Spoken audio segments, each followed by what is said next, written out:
Well, I met Craig. He was one of the worship leaders at a church where I was serving, and I was supposed to sit with him once a month and talk to him about helping his worship ministry be outreach-oriented. And the lead pastor had said to all the key leaders in the church, you need to meet with Kevin once a month, and he's going to help you get outreach-focused in your ministry. So we went out for lunch together, and I thought this was going to be an easy sell because he was actually a pastor's kid. He grew up in the church. He's just a great guy, loves the Lord, great worship leader. So we sat down, and he's given me permission to share the story as well. And we sat down over lunch, and I just began to talk to him about his heart for outreach. And he says, can I be honest with you? And I said, please. And he said, I've spent my whole life avoiding this. He said, I'm a pastor's kid. I love Jesus. I believe in outreach. I believe it's extremely important. It scares me to death. And I've spent my whole life avoiding this, and now I can't because I'm sitting here with you. And I said, well, this is going to be fun. I said, and I thought he would be on board, but he said, but here's what he said. He said, but I'm willing to learn. If you'll help me, I'm willing to learn.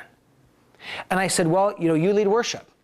And I said, and what happens in a worship service is, if there's people there that aren't Christians, it is outreach. You're not just leading in worship. If somebody comes who doesn't know Jesus, the Spirit of God being present, we just begin to talk about how what he does can connect with hearts of those who don't know Jesus. And he says, well, I get that, but he says, it's just, me going out and doing something. That's the hard part. He said, I understand how worship works.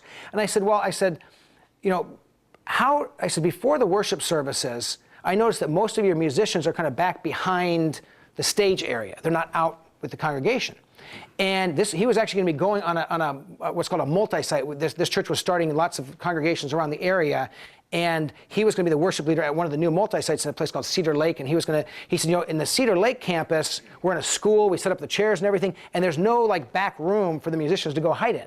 He says, we got to kind of be out. He says, so I think I'm going to tell the musicians for 10 minutes before the service, I want you to go out, we'll practice, and then I want you to go meet 2 or 3 people and talk to them. And he said, I'll do the same. Especially look for people that look like they're new and give them a welcome. And he said to me, that makes me nervous.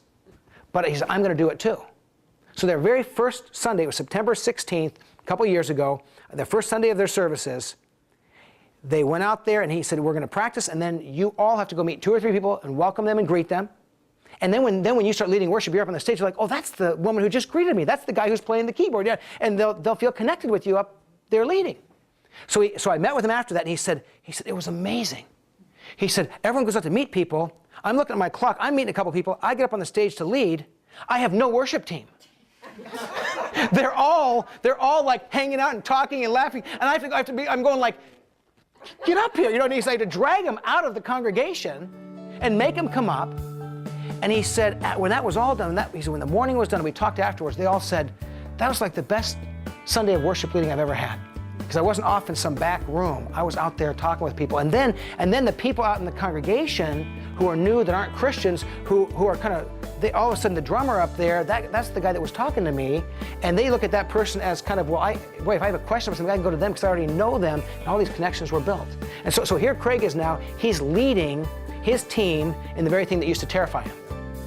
And now he's going, I wouldn't do it any other way.